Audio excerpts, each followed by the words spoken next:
ಈ ಕುಂಭಮೇಳ ಸಂದರ್ಭದಲ್ಲಿ ಜನರು ತ್ರಿವೇಣಿ ಸಂಗಮದಲ್ಲಿ ಸ್ನಾನ ಮಾಡ್ಲಿಕ್ಕೋಸ್ಕರ ಮಾತ್ರ ಬರೋದಲ್ಲ, ಇಲ್ಲಿ ಸಾಧು ಸಂತರು ನಾಗಸಾಧುಗಳೆಲ್ಲ ಬರ್ತಾರೆ. ಅವರನ್ನು ನೋಡ್ಲಿಕ್ಕೋಸ್ಕರನೇ ತುಂಬಾ ಜನ ಬರ್ತಾರೆ ಇಲ್ಲಿಗೆ.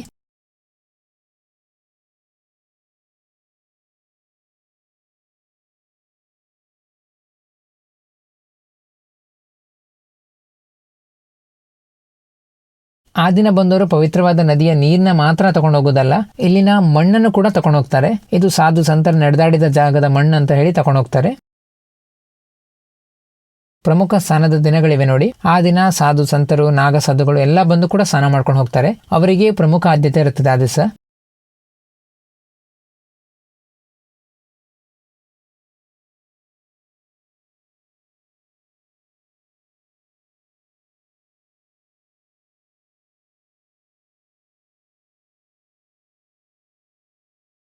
ಯಾರೆಲ್ಲ ಇದುವರೆಗೆ ಕುಂಭಮೇಳಕ್ಕೆ ಭೇಟಿ ನೀಡಿದರೆ ಕಮೆಂಟ್ ಬಾಕ್ಸ್ ಅಂತ ತಿಳಿಸಿ. ಈ ವಿಡಿಯೋನ ನಿಮ್ಮ ಸ್ನೇಹಿತರಿಗೆಲ್ಲ ಶೇರ್ ಮಾಡಿ. ನಮ್ಮ ಪೇಜಿನ ಫಾಲೋ ಮಾಡೋದು ಮರಿಬೇಡಿ.